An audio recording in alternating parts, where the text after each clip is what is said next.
क्या आप अपने बच्चे से प्यार करते हैं या फिर वो जो अपने भतीजे से, भांजे से या फिर किसी और के अपने दोस्त के बच्चे से प्यार करते हैं? अगर करते हैं तो कुछ दिलचस्प बात आपको बताने वाला हूं और ये खबर आपके लिए ही है। अगर ये बात आप पूरी सुनेंगे तो शायद आपके रूह में कहीं ना कहीं कुछ आवाज जरूर होगी जो कल के लिए शायद बेहतर हो।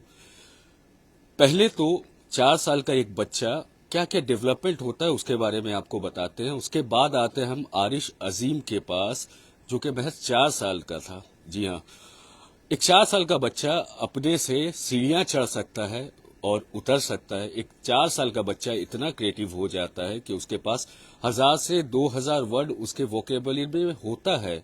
जी हाँ, उसके वोकेबुलरी में 1000 से 2000 वर्ड होता है जिससे वो लड़खड़ाता हुआ, तुतलाता हुआ हमसे आपसे कनेक्ट करता है और वही उस बच्चे की अदा हमारे दिल को छू जाती है, जो हमें प्रोपेल करती है, हमें ताकत देती है, बच्चे के लिए मोहब्बत जगाती है हमारे अंदर में।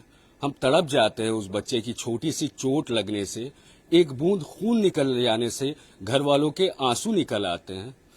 वो बच्चा जब स्कूल में जाता है ना, तो ये 4 साल का बच्चा प्री स्कूल में, मॉन्सरी में खेलना सीखता है, वर्ड्स को पहचानता है। और कुछ बच्चे बहुत तेज होते हैं। जी हाँ, ए से जेड तक सारे 26 अल्फाबेट उन्हें याद होते हैं और 1 से 100 तक गिनती भी कर पाते हैं।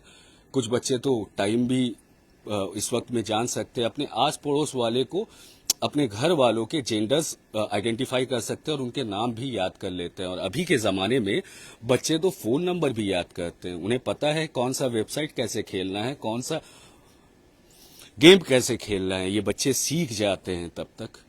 लेकिन आरिश को ये मौका नहीं मिल पाया। जी हाँ, आरिश अजीम की मैं बात कर रहा हूं, जिसे आज तैरते हुए ऐसी हालत में लोगों ने देखा कि बच्चे को पहचानना मुश्किल हो गया था। जी हाँ, हमारे और आपके घर में भी बच्चे हैं और ये सोच के दिल दहल जाता है, किसी बच्चे के साथ कोई इंसान इतना हैवानियत कैसे दिखा सकता है। जी हाँ, ये पूरा मामला नाकेलडाना के रेहाना खातून की है, जिनका कत्ल उनके ड्राइवर ने, उनका ड्राइवर अगर मैं कहूं या फिर उनका टेनेंट कहूं, विकी साव, जो कि धोखे से उनके पास टेनेंसी में रह रहा था, किराए में हाई रेंट में रह रहा था, अपने आप को अपना कौम बदल के बताया, जो कि पूरी तरह झूठ था।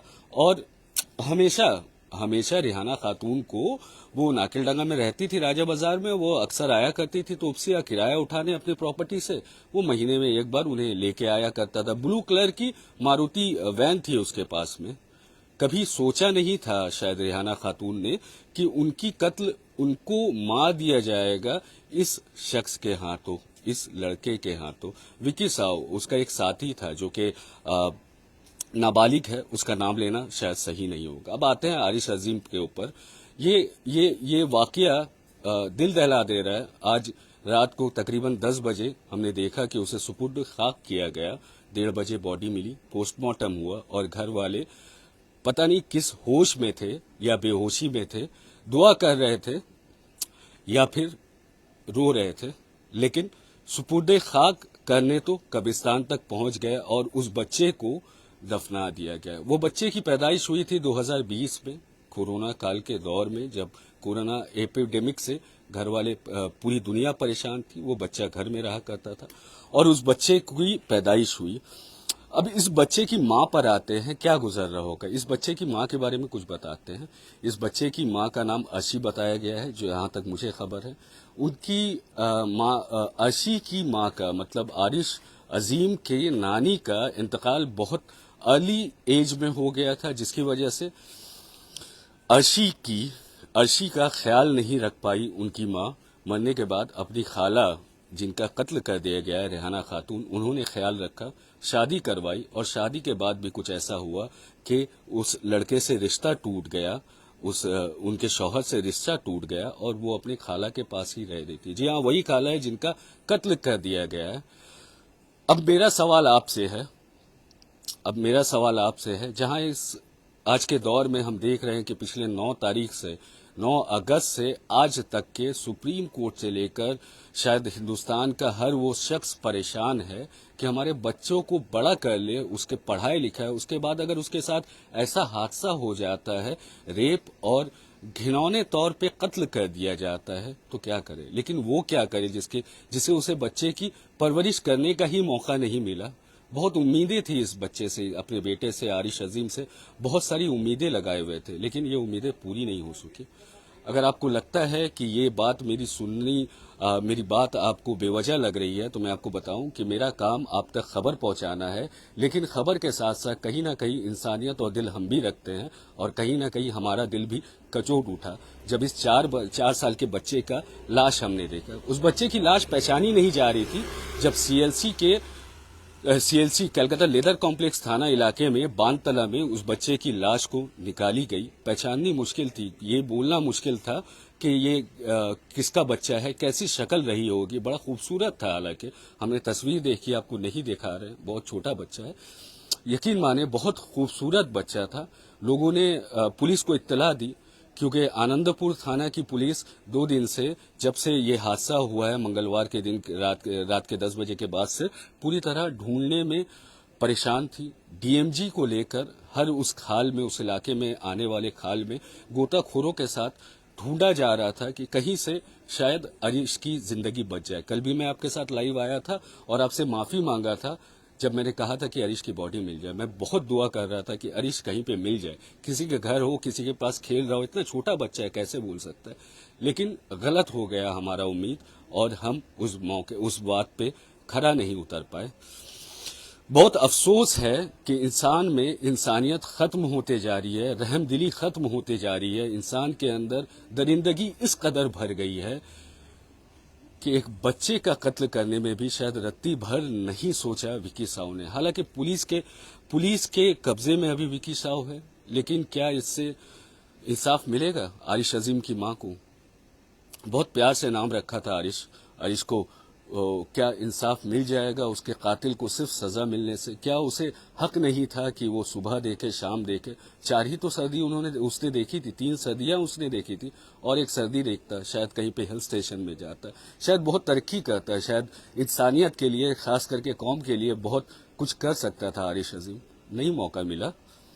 ये मौका छीनने वाला कौन था? एक दरिंदा था। और ये बात सिर्फ एक आरिश अजीम की नहीं है। ऐसे अगर आप गूगल करें और एनसीआरबी का डेटा देखें तो ऐसे बहुत बच्चे हैं जिन्हें मौका ही नहीं मिल पाता है कि वो दुनिया में अपना नाम करे, इस दुनिया में अपने वालिदैन को, अपने घर वालों को एक मकाम दे, एक इज्जत में पहुंचाए। बल्कि तकलीफ की मौत, दर्दनाक तकलीफ की मौत, ऐसी तकलीफ की मौत कि किसी का भी रोंगटा खड़ा हो जाए, आंखों में आंसू आ जाए। इस हालत में आरिश अजीम को दफनाया आज उसके रिश्तेदारों ने। कितना हाथ भारी हुआ होगा कि एक 8-10 केजी के बच्चे को उस कब्र में उतारने की जिसने काम किया है, जिसने सुपुर्द खाक करने का काम किया है। क्या हालत हो रहा होगा। हमारा पूरी तरह अफसोस है उसके साथ। हमारी दुआएं हैं और हम पूरी तरह उनके साथ खड़े हैं। इंसाफ के लिए उनके साथ खड़े रहेंगे जब तक कि उन्हें इंसाफ नहीं मिलता है। सुप्रीम कोर्ट रेप के इस वाकये को रेयर ऑफ द रेयरेस्ट बताती है और बोलती है कि और दूसरे रेप के लिए हम इंतजार नहीं कर सकते कि पूरा कौम जागे, पूरी हिंदुस्तान जागे, और जागने के बाद ऐसे दरिंदों को सजा मिले। हालांकि 2-3 महीने में शायद इसे सजा मिलेगी, लेकिन क्या जरूरी नहीं है कि ऐसे बच्चों के साथ दरिंदगी करने वाले, इस दर्दनाक तरीके से मार देने वाले इंसानों को भी उसी स्पीड में सजा मिले? फास्ट ट्रैक कोर्ट्स बनाया जाए और स्पीडी केस की डिलीवरी किए जाए। आपको बताया कि फांसी से कम कुछ शायद कबूल शुदा नहीं होगा। हम इंतजार करेंगे जब विकी साहू को कोर्ट पूरी तरह आजमाने के बाद सजा सुनाती है, फैसला सुनाती है, और उसे फांसी के तख्ते में पहुंचाया जाता है। और जब उसे फांसी लगेगा, जब उसका दम निकलेगा, तो शायद कुछ राहत की सांस आरिश अजीम की मां और उसके घर वाले ले पाएंगे। किसे दोषी बताएं, किसे अपना बताएं? आरिश की दोस्ती नहीं थी विकी साहू से। आरिश पहचानता जरूर था विकी साहू को, उसकी नानी का टेलेंट था और अक्सर मुलाकातें हुआ करती थी। ऐसा कैसा हुआ कि एक जानने वाले ने ही इस बच्चे की जान ले ली? मेरे पास ज्यादा अल्फाज नहीं है। मुझे उम्मीद है कि आप इस दर्द से कहीं ना कहीं इत्तेफाक रखेंगे, कहीं ना कहीं मोहब्बत होगा आपको भी आरिश से। अगर कुछ हो सके तो हाथ उठा के दुआ कर दीजिएगा अरिश के लिए, उसके घर वालों के लिए, उसके अपनों के लिए, उनके लिए जिन्होंने उसके लिए आंसू बहाए, जिन्होंने उनकी अरिश की तंदुरुस्ती के लिए दुआ किया था, जिन्होंने उसके बड़ा करने का सपना देखा था, पढ़ा लिखा कर आईएएस आईपीएस या तो फिर एस्ट्रोनॉट या डॉक्टर या इंजीनियर कुछ तो बनाने का सोचा ही था। बस दुआ कर लीजिएगा। फिलहाल के लिए न्यूज़ टैग इंडिया और हालत बंगाल से मैं शब्बीर आपसे इजाजत लेता हूं। शुक्रिया।